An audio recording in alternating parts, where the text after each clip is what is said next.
Нан туралы новелла әңгімесі. Авторы Шарбану Құмарова. Әңгіме оқиғасы Алматы қаласында және оның қасындағы ауылдардың ішінде орын алады. Оқиға қай уақытты баяндайды? Шығармада белгілі бір жыл берілмеген, бірақ оқиғада Ұлы Отан соғысы туралы және нан карточкасының жойылуы туралы айтылған. Википедияға сәйкес, Ұлы Отан соғысынан кейін нан карточкасы 1947 жылы жойылған. Енді кейіпкерлермен танысайық. Әжібай деген қатал болыс болған. Оның 3 ұлы болған: Мырзатай, Құрмантай және Сағынтай. Үлкен шаңырақ иесі Мырзатай болған.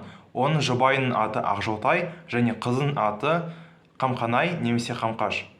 Қамқаштың мінезі аңғал. Ақжолтай Мырзатайға атастырылып қойылған, бірақ Ақжолтай Мырзатайды сүймеген. Ол Қорабай атты колхоз бастығын сүйген, және Қорабай да Ақжолтайды сүйген. Қорабай кішкене ынжық, яғни тормыз. Ақжолтай Қорабайдың оны алып қашпағаны үшін өкінді. Егер Қорабай Ақжолтайды алып қашса, заң Қорабайды ақтар еді. Бірақ Қорабай ешне жасамай, оған басқа әйел іздеуге тура келген. Ол Қайыпжамал атты әйелге үйленген. Қайыпжамалдың мінезі жайбасар болған, яғни ол ешқашан асықпаған. Қайыпжамалдың сұлу болғандығы сонша, көптеген жігіттер оған қараған, бірақ Қайыпжамал тек қана Қорабайды сүйген. Бірақ Қорабай Қайыпжамалға үйленгенде оны сүйген жоқ. Ол әлі де болса Ақжолтай туралы ойлаған. Қайыпжамал Қорабайдан как минимум 2 бала табады. Күлайша атты қыз бен Нұрбапа атты ұлды табады. Күлайша шығармада берілген жоқ, бірақ Нұрбапа болған. Ол Қамқанайды ұнатады, яғни Нұрбапа мен Қамқанай арасында біріне бар. Сол себепті мен олардың арасында жүрек пен сұрақ белгісін қойдым. Әжібайдың екінші баласы Құрмантай азатшыл болып өскен. Әжібай қатал абьюзер болған. Ол Құрмантайды әрбір факабы үшін сабаған. Байғыз бала шыдай алмай, балалар үйіне қашып кеткен. Сол балалар үйінде ол өзінің келешек жұбайын кездескен, және жұбайының аты Майнұр. 2 баласы бар: Фауза атты қыз бен Боран атты ұл. Фауза жастайынан ауру, таяққа сүйініп жүреді. Мен түсінгендей, Құрмантайдың қатал әкесіне ызасы болған.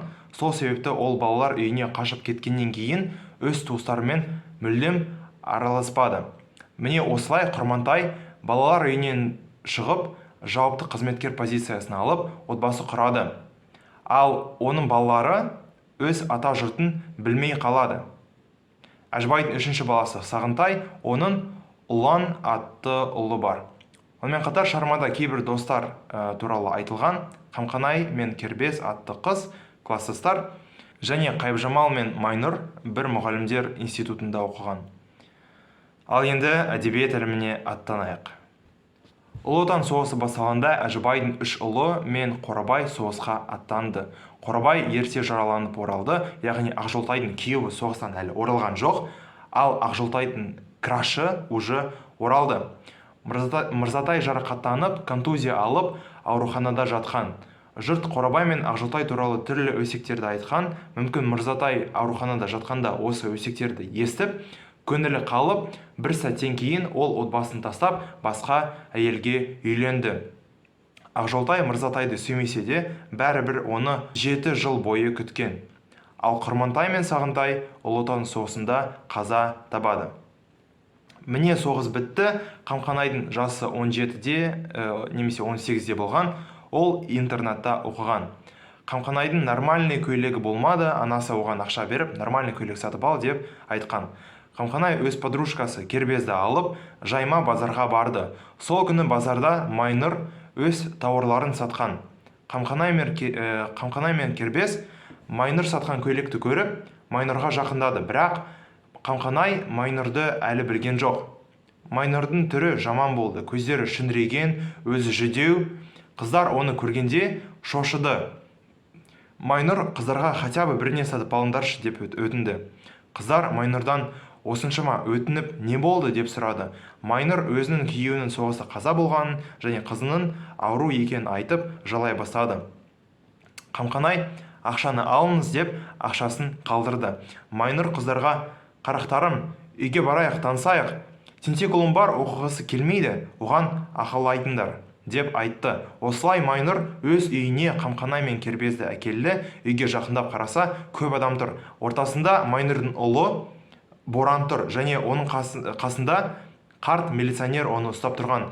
Милиционер жұрттан: осы баланы танисыңдар ма деп сұраған. Жұрт: я, а чё, не болды деп сұраған. Милиционер Боранның бүгін базарда болғанда біреудің нан карточкасын ұрлағанда ұсталғанын айтқан. Жұрт: ема, нормальный бала болды ғой деп милиционерден баланы босатуды өтінді. Милиционер: маған бәрібір, осы бала заңды бұзды деп айтты. Боран осыны айтты: онда неге кеше ол базарда мен карточкамды ұрлады? Мен үйіме карточкасы оралып, мен анам ұрды. Онымен қатар Раузаның жағдайы нашар деп жылай бастады. Міне сол себепті мен Майнұрды абьюзер деп сипаттадым. Жұрт Боранның жауабын естігенде: ойбай, бізге айтпайсыңдар ма? Біз көмектесер едік деп көптеген адам өзінің тамақтарын Боранға бере бастады. Бір әйел милиционерге: көрдің бе деп оны ұялта бастады. Мен түсінгендей, осы моментке қарай Майнұр, Қамқанай және Кербез осының барлығын көрген. Өйткені Қамқанай Кербезге: интернатқа барып, артық нанды Боранға берейік деп ұсынды. Кербез го деп интернатқа аттанды. Шармада милиционер Боранды ұстап тұрғанда Майнұрдың реакциясы көрсетілмейді. Қыздар интернатқа келіп, Мақпал апайдан нанды сұрады. Ол көмектесті. Қыздар нанды алып, Майнұрдың үйіне оралғанда, Майнұрдың үйінде уже той болды. Неге той болғанын мен нақты түсінбедім. Екі вариант бар. Біріншісі, көршілердің Майнұрға өз тамақтарын беріп, Майнұр барлығын үйіне шақырғандықтан. Айтпақшы, әлгі қарт милиционер де тойға шақырылды. Екінші вариант, нан карточкасының жойылуы, яғни енді адамдар нанды қанша қаласа, сондай мөлшерде ала алады. Қыздар тойда Нұрбапаны көрді. Қамқанай мен Нұрбапа бір-біреуінен осы жерде не істеп жүрсіңдер деп сұрады. Нұрбапа Майнұрдың өз анасының подружкасы екенін айтты. Міне осылай Қамқанай Рауза мен Боранның өзінің туыстары екенін білді. Нұрбапа мен Қамқанай бір-бірімен жақсы сөйлескен, бірақ Кербез Нұрбапаны ұнатпады. Кербездің ойынша Нұрбапа мақтаншақ болды. Онымен қатар Кербез өз подружкасын Нұрбападан қызғанды. Мүмкін сол себепті Кербез тойдан кеткісі келді. Бірақ ол кетпеді, өйткені біріншіден тойдың атмосферасын бұзғысы келмеді. Екіншіден Кербез тиянақты қызы болған. Ол алдын ала өзін Хиуа атты анасына онға қарай үйге келем деп айтқан. Кербез сағатына қараса әлі 8 болған. Міне осылай ол тойда онға дейін қалды. Үйіне Қамқанай мен Нұрбапамен оралды, бірақ олар оралғанда сөйлеспеді. Неге? Өйткені Кербез өзінің Нұрбапаға жиіркенішін жасырмады. Кербез үйіне кіргеннен кейін Нұрбапа: осы қыз мені осыншама неге жек көреді деп ойлады. Ақжолтай мен Қорабайдың арасында кринж болды ғой. Енді Қамқанай мен Нұрбапа жақындаса бергенде Ақжолтай мен Қорабайдың қарым-қатынасы жыли бастады. Ақжолтайдың арманы болған: Қамқанай Алматының интернатында оқыса екен дейді. Типа өрісі, яғни кругозоры кеңісін азыма болсын деп. Қорабай нағыз найзгай ретінде Қамқанайды Алматыдағы интернатта орналастырды. Қамқанай үйге келісімен анасына: анам, мен бүгін өз туыстарыммен таныстым, олардың үйіне барайықшы деп өтінді. Осылай олар Майнұрдың үйіне келді. Негізінде Ақжолтай Майнұрды білген, бірақ олар бір-бірін жек көрген. Неге? Мен соны точно түсінбедім, бірақ мүмкін барлығы махаббаттың кесірінен. Қайыпжамал бар ғой, ол көптеген жігіттердің назарын алған, бірақ өз жұбайы оны сүймеген. Қорабай өзінің крашы Ақжолтайды сүйген. Мүмкін сол себепті Қайыпжамал Ақжолтайды сүймеген. Ал Майнұр Қайыпжамалдың подружкасы ғой. Ол да Ақжолтайды және оның қызын сүймеуі керек, дұрыс қой. Ал Қамқанай соны білмеді. Неге? Өйткені анасы кейін айтам деп айтпай қойған. Міне осылай ойлағанда тағдыр Қамқанайды өзінің ата жұртымен өзі таныстырды. Наивная Қамқанай осы кринжді білмей Майнұрдың үйіне қуанып келеді. Осылай отырып, ол Майнұрдан Боранға неге осындай ат берген деп сұраған. Себебі осындай: Майнұр 2 қабат болып жүргенде Құрмантай мен Майнұрды қонаққа шақырған. Дала суық болған, ал Майнұр тон мен жұқа ақ пима киген. Соны көріп, Құрмантай оған: есің дұрыс па деп сұраған. Майнұр оған: чил, бізде машина бар ғой деп айтқан. Міне олар қонақта болғанда боран басталды және киіз үйдің уықтары шайқалды. Барлығы ой байлап шошыды. Бірақ дәл осы сәтте майнұрдың толғағы басталды, яғни схватки. Адамдар боран туралы ұмытып, енді барлық қонақтың назары майнұрда қадалды.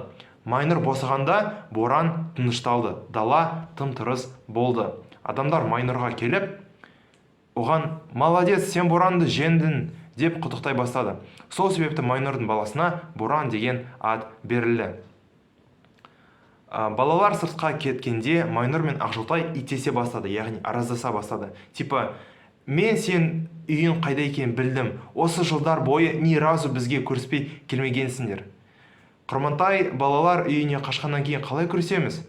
Қызығы болсын ғой, сияқты улы сөйлемдерді бір-біріне лақтырған. Бірақ соңына қарай Ақжолтай өтсін, балаларымыз үшін осыны тоқтатайық деп айтты. Молодец, бірақ кейін Ақжолтай майнұрға «Ну чё, боранды маған бересің бе?» деп айтты. Майнұр «Баламды саған не үшін беруім керекпін?» деп сұрады. Ақжолтайдың ойынша, егер майнұр боранды Ақжолтайға берсе, боран өзінің әкесі сияқты емес, жат бауыр болмайды. Жат бауыр дегеніміз өз туыстарымен араласпайтын адам. Сонында майнұр боранды Ақжолтайға берді ме? Мен соны нақты түсінбедім, бірақ қателеспесем берді. Өйткені шығармада келесі сөйлем бар. Майнұр мен Раузаға енді қамқанай қарайды. Осы сөйлемге қарасақ, как будто екі отбасы бір-бірімен жақындаса бастады. Бірнеше күннен кейін кербез сүйінші деп нан карточкасының жойылуы туралы хабар әкелді. Міне осылай шығарма бітеді. Енді шығарманың басты идеясын талдайық. Мен ойымша, негізінен жазушылар өз шығармаларын белгілі бір идеяға келтіріп жазбайды. Сол себепті әдетте әрбір адам шығармада өз басты идеясын таба алады. Біріншіден видеоны паузаға қойып, шығарманың басты идеясы неде деп ойлауға уақыт берейін, ал кейін ғана мен өз ойымды айтамын. Мен ойымша, шығарманың басты идеясы эгоизм. Мен Әжібайды қолдамаймын, абьюзердің аты абьюзер. Құрмантайдың Әжібайға ызасы болған, және мен оны түсінемін. Бірақ Құрмантай өзінің ызалы екендігін көрсеткісі келіп, өз ағайын туыстарымен араласпай, оның балалары өз ата жұртын білмеді. Мен бұл жаман деп айтып тұрған жоқпын, бірақ мен ойымша, Құрмантайдың осы әрекеті Құрмантайдың әлсіз жағын көрсетті. Ол әлі де болса сол туралы уайымдаған. Ағылшынша айтсақ, the fact that he didn't get in touch with his family is the sign that he still cared. Майнұр мен Ақжолтай да өзінің эгосын көрсетіп, бір-біріне бірінші контакт жасауды менсінбеді. Қайыпжамал да красавица. Жақсы, Қорабай Ақжолтайды ұнатқан, бірақ Қамқанайдың осыған қандай қатысы бар? Неге оған ызалы болу керек? Бірақ шығармада тек қана эгоизм тақырыбы көрсетілмеді. Майнұрдың көршілері эгоизмға қарсы нәрсені мейірімділікті көрсетті.